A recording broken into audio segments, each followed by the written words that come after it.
We go. 1, 2, 3, 4. Hello, my name is Billy Diamond, and welcome to another episode of the Branding for Entertainers podcast. Hey, guess what? It's my birthday. Yeah. Now, I'm not going to tell you how over the hill I am, but I can tell you that my body is definitely starting to remind me, and I bet some of you out there that are listening right now can relate to that. But listen, we're only as old as we think we are. Is that right? That's what they say. That's what they say anyway. So anyhow, I thought I would take a moment out of my day and give you all a birthday gift instead. And that, of course, is this podcast episode.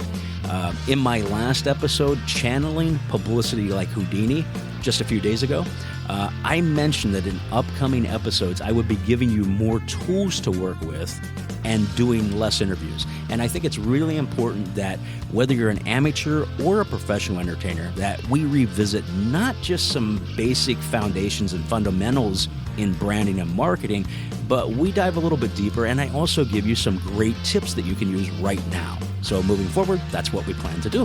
And we, meaning me, that's what I plan to do. At any rate, that's what we're going to do today even. And I'm going to give you some great tips that you might not be using to get remembered or to land that gig that you want. So let's talk about that in this episode right now. A lot of my friends wanted to know why I would tell other entertainers about some of the secret weapons that I use to strengthen my brand. Some even thought I was crazy, and I might not even debate that crazy part, but that's a whole other story about my life and show, and I'd love to share that with you at another time. In fact, you can probably even find it in the podcast in earlier episodes. Anyway, so why am I doing this? What ulterior motives do I have?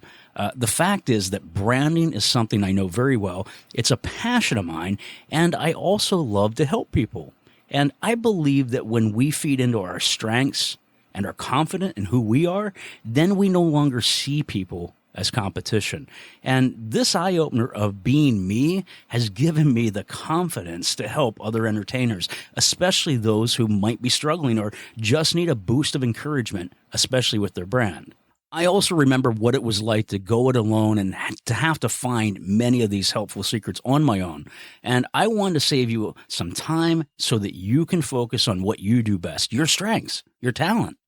And then I was also reminded about how much overpriced crap is out there. You know, the stuff for the ones that need it the most but can't necessarily afford it because they need to get to their next step first. Well, this is my answer, and even if it helps you just a little bit, just one little golden nugget from this conversation, and then I've done my job, or at least I feel I've done my job to some degree. And that ulterior motive, well, it's simple. I want you to be your personal best as it relates to you as an entertainer and your brand. Being a great entertainer is good, but what good is it if you as the package is weak and lacks that first-class quality look and feel? So I would love to be your friend, and I would love to be a part of your journey as you forge ahead in the trenches of this thing that we call entertainment. Simply put, it's my pleasure to help you. I am often asked what makes a good brand and what makes a brand stand apart from just a fancy-looking logo. And there is a huge difference, my friends. There is also several answers to this question, but one of the biggest things to know is that your brand is so much more than just your name or your logo. And number two, and it's a big one, you are the brand. You live it. And it is like a wheel that just keeps churning so that it begins to take on a life of its own. Branding all starts with you.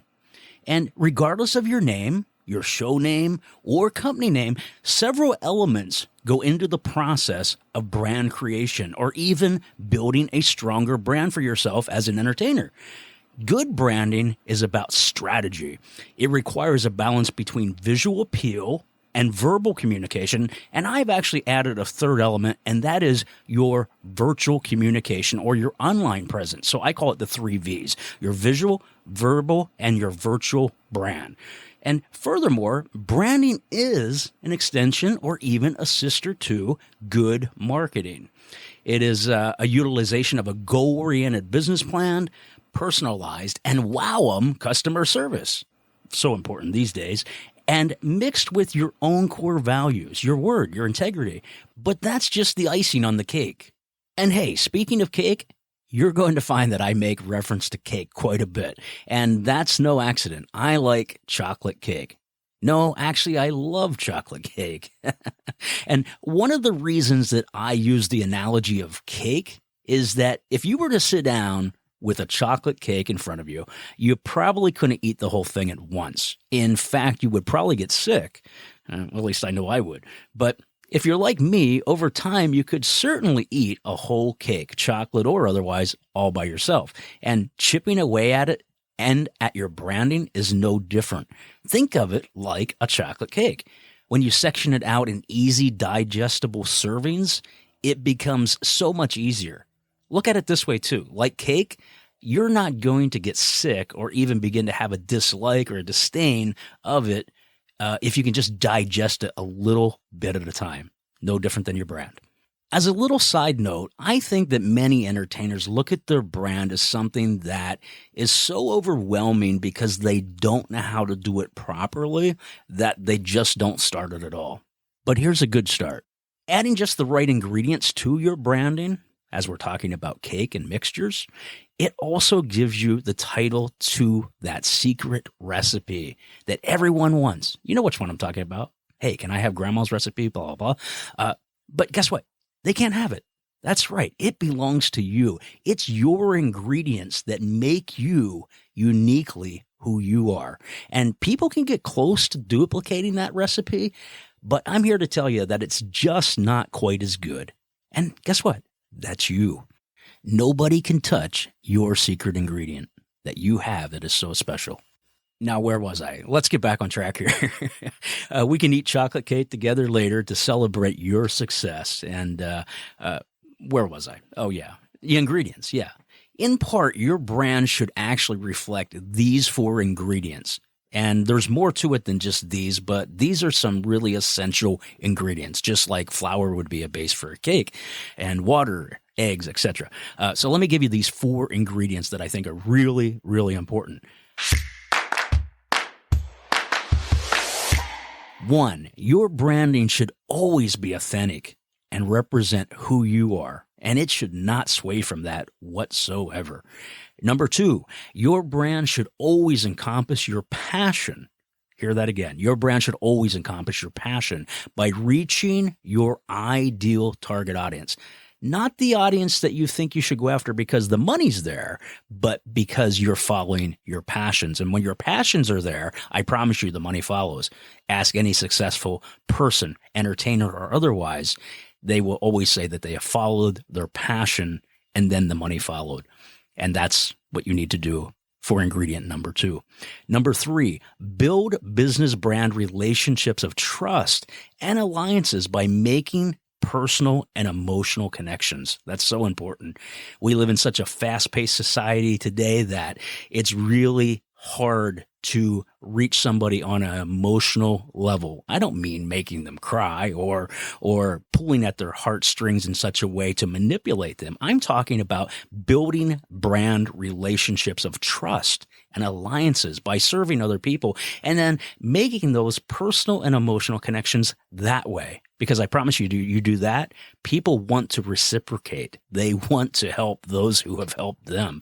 And I believe that ingredient number 4 should be create positive visibility and perception in your audience's mind about what they can expect with your brand and what you'll deliver with that promise.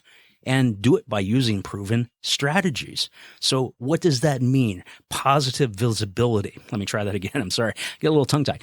Positive visibility and perception in your audience's mind. Okay. That could be what I'm specifically talking about there is your buying audience, whether that's an agent or a booker of some sort to book you.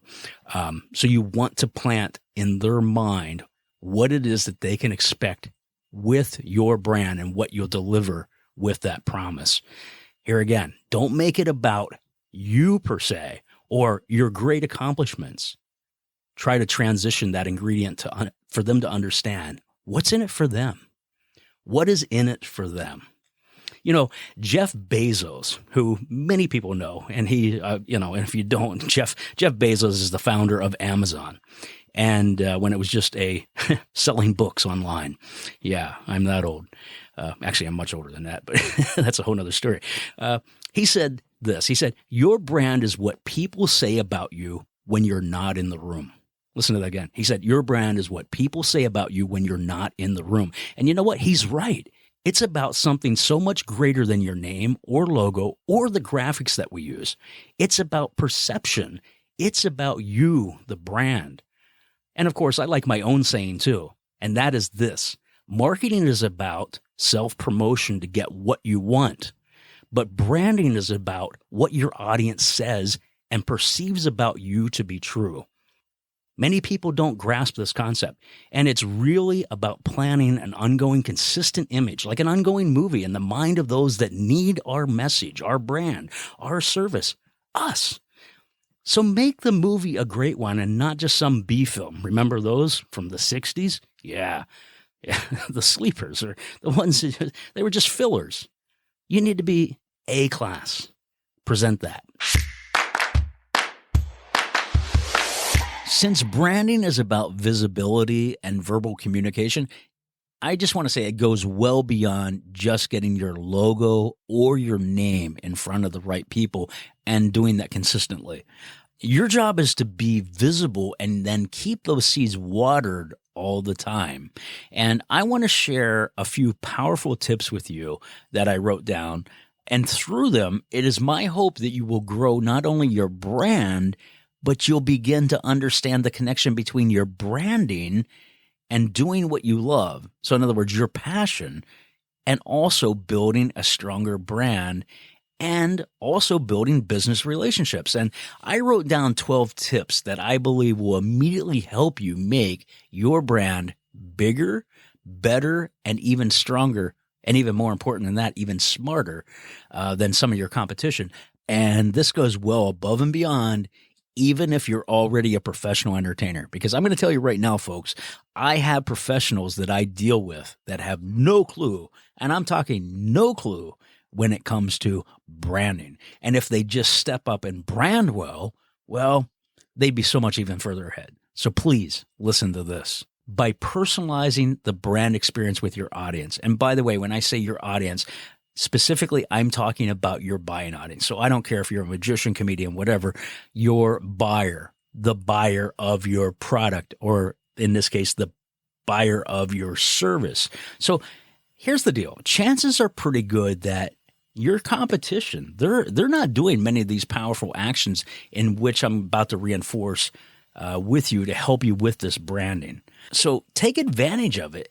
And take what it is that you're doing from the stage or your Zoom shows, whatever that is, and continue making it personal long after you sign off or long after you exit the stage. I want you to use these inside secrets. Think of them as the business and the personal side of branding you, and at the same time, a way to elevate your business in the entertainment industry. So I'm going to tell you a few of these tips, and then we're going to come back in another episode, and I'm going to tell you more. In the meantime, hang tight, stay tuned, and I'll be right back with some of these wonderful tips.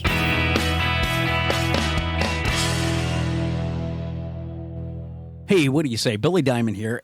You already knew that, though, because you're listening to the Branding for Entertainers podcast. I just want to ask you something really quick, and that's, have you ever really stopped to contemplate, where am I at now, and where do I want to be in my career as an entertainer? Well, let me tell you a little bit of a backstory, and some of you know this, some of you don't, and that's that for the past 23 years, I've been a full-time dad. Yeah, that's right. I got off the road 23 years ago, crisscrossing the country. I called my California agent and said, hey, I'm done. And long story short, I said, my job right now is to raise my child. And at that time, it was just one. And then I had another one. I had a daughter. And guess what? That daughter just graduated this past year. She's now 18. She's on her own.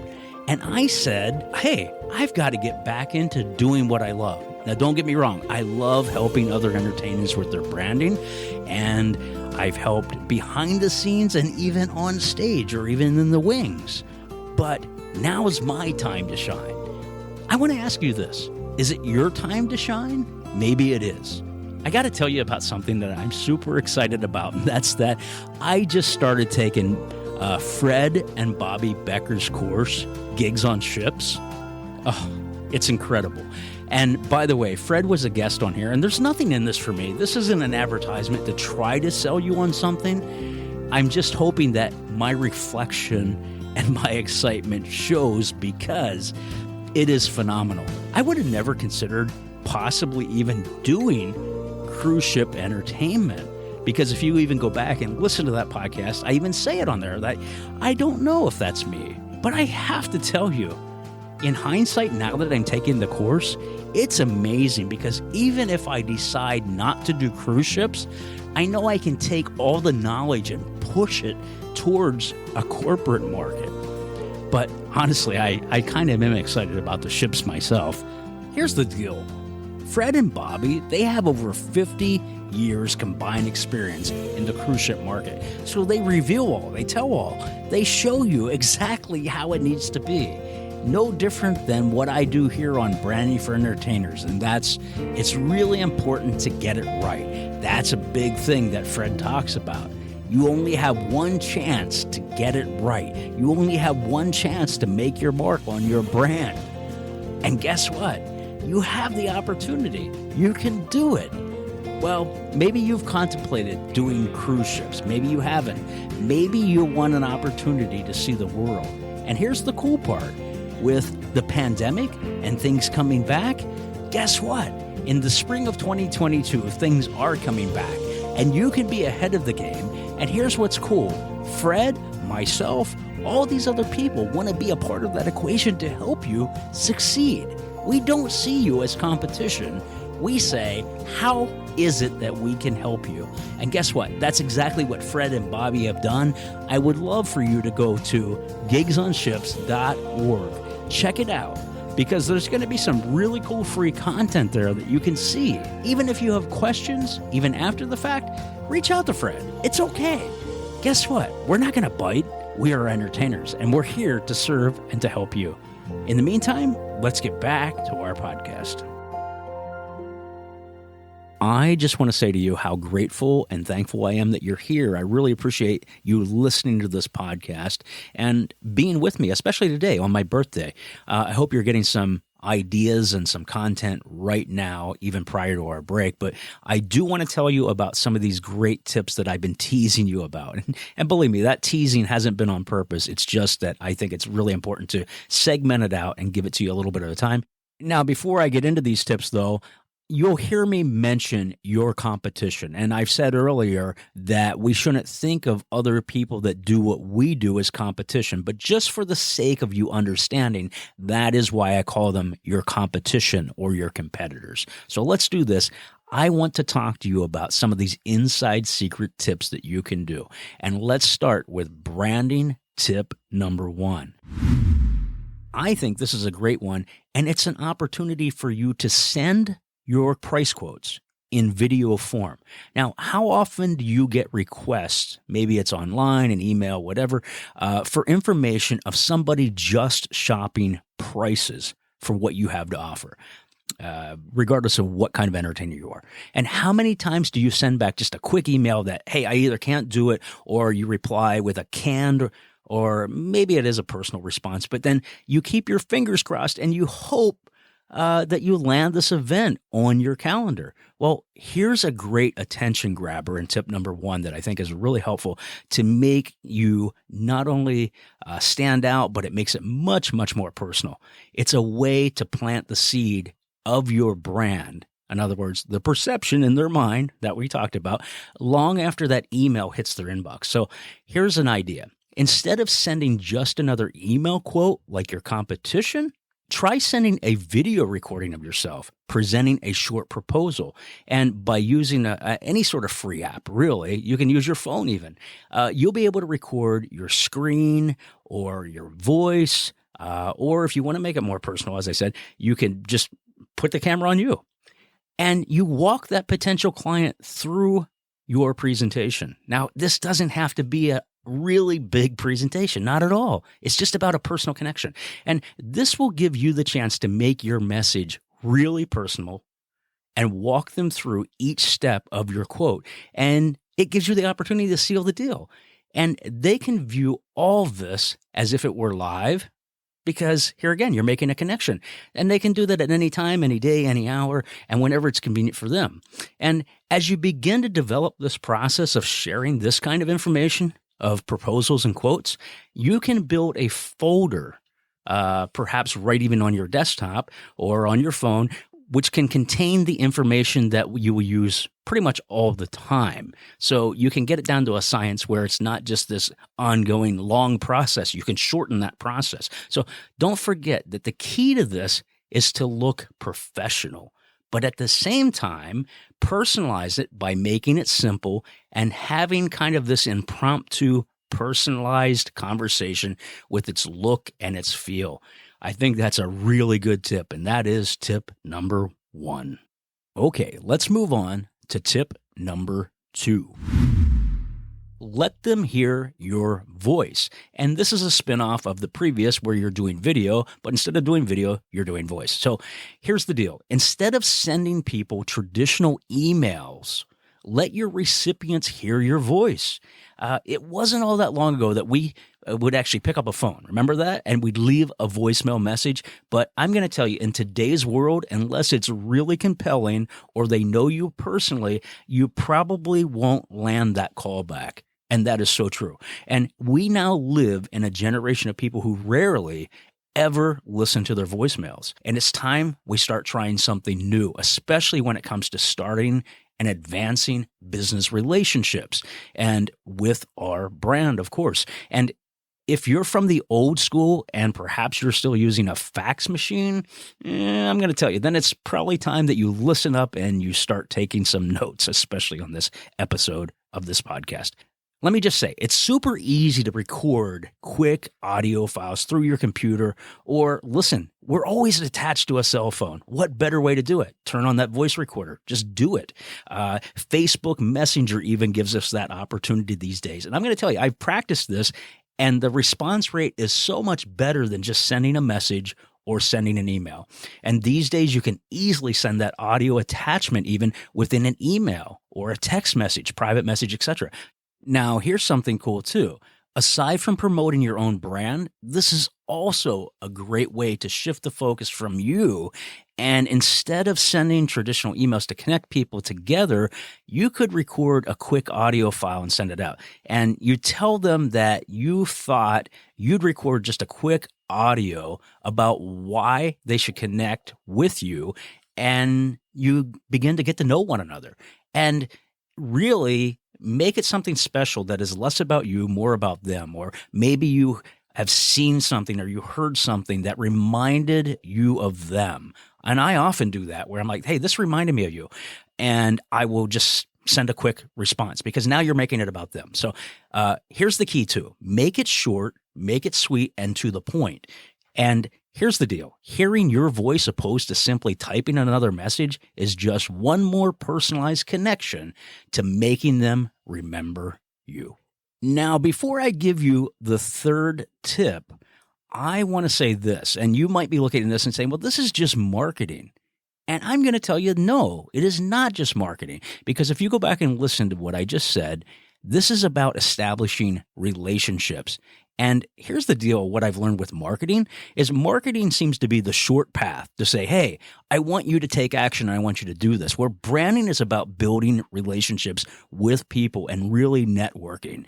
And I'm going to tell you why people do more marketing, because of the fact that they want the shortest path, the path of least resistance. So let me just tell you some things really quick about the difference between marketing and branding, just so you have a really good understanding. And this is directly from my lecture. Branding is about who you are, and marketing is about what you do. Branding is about long-term results. And marketing is really about short-term outcome, as I just mentioned. And branding builds loyalty, while marketing generates response. Branding is perception. It's a perception tactic. Marketing is a promotional tactic. Branding appeals to emotion, while marketing appeals to reasoning. So there you have some clear identity as the difference between marketing and branding. I think that's really, really important that you know that. So let's do this. Now, you might be saying, well, Billy, you sound like you're really opposed to marketing. And I say that could be the farthest thing from the truth, because branding and marketing are really related. And when you do both, you really have this wonderful, wonderful, one-of-a-kind dance, if you will, that is just beautiful, and it works in your favor. Let's move on to tip number 3. Tip number 3 is give first, get later, or what I call be others geared. And your goal here is to create experiences when it comes to our brand. And one of the huge blunders that I think we can make, even in business, is when we make it me focused. We're always striving to tell our story, seeing what we can get versus what we can give. And I'm a strong believer of when we give, we get back. And I don't mean that's always money either. So I'm a big fan of this and being others geared and others focused. And this strategy works because here's the thing. People typically want to give back to you when you give to them. It's just a reciprocal thing that just happens if we have any humanity whatsoever. So give first is what social scientists actually call the reciprocity rule. And by giving, you make them feel super special and more than just another sale or another show. And at the same time, don't just use this method as a stepping stone. You have to do this, listen close, you have to do this with sincerity, and it will not only elevate your relationships, but it will begin to create a buzz about your character and who you are as a person. I promise you, it will come back to you. I really like a quote that I heard the famous legendary motivational speaker Zig Ziglar say, and he says this: you can get everything in life that you want if you will just help enough other people get what they want. Wow. Powerful stuff right there. That's all I can say. And it's so true if we can just practice it and live by it. So where do you start? Well, social media is a great place because chances are you already have an immediate network that you might not have otherwise. And when it comes to social media, be sure to quote people you like by tagging them on your Facebook or reposting their links on your blog or retweeting it. And by all means, of subscribing to maybe their YouTube channels and things like that. Make sure you subscribe to them. Instead of commenting about what you have to offer, it's really important. Refer back to that person that led that post if you're tagging somebody or you're making that comment. Tell them how much you enjoyed their article or their post about whatever, fill in the blank. And then add the link again on your social media pages or retweets, whatever, for their fans. Another option is to deliver content to people, not about you though, but that which you might find interesting about their business. Or what if you searched out cool articles about their likes or even their hobbies? It's a great way to easily strike up conversation in a quick email or, as I talked about, even audio, right? Or even in person would be better. But the idea of a give first opening line, such as, here are 3 quick facts I found that are likely to impact your business. Or maybe it sounds something like, here are 3 silly things I never knew about your line of work. Humor is really a great icebreaker, and you are now positioned. When I ask if they want me to share even more about what else I found, normally they'll take me up on that invite, and sometimes it even will land me a personal face-to-face meeting with them. So here's the thing, though. If you're not very good at finding solid data, that's really not a problem. Another great area that you could utilize is to send them to a link maybe like a TED Talk video that you think they would enjoy or find helpful for their business. And that's super easy. And the key is to share something unexpected and different than what every other entertainer is sending them, which, by the way, is most likely a self-promotional plug to follow them or to market themselves. Once again, I will reiterate this over and over, and it is so important that we build relationships instead of selling our services. People like to do business with those that they like and trust. And whatever you do, though, please be sincere when you're giving them content. And you don't want to come across as a suck-up, and your motive should be purely out of building relationships. Nothing more, nothing less. Your genuine thoughtfulness, it will shine through when it serves others. And do this. Ask nothing in return. That's the key. And I assure you that your brand perception, if you do these things, it will be remembered and the rewards will follow. Well, that's about all the time we have for this particular episode of the Branding for Entertainers podcast. I do have many, many more tips for you, and I will be rolling those out here real soon. I promise it won't even be at the end of this month. I'm going to do that sooner than later. And I also want to make mention that if you've never checked out our website, brandingforentertainers.com, or if you need some just extra help with your brand, all those resources are right there at your disposal just by going to brandingforentertainers.com. I would be happy to help you, but there's also some really good free content there as well, and all you have to do is click the little button that says Get Help with My Brand. So that's at your disposal. In the meantime, hey gang, I'm going to go celebrate my birthday, and I'm going to have myself some chocolate cake. Thanks so much for being with me today, and I really appreciate you being here, and I really want to help you. So until we talk on the next episode, take care, and again, my name is Billy Diamond.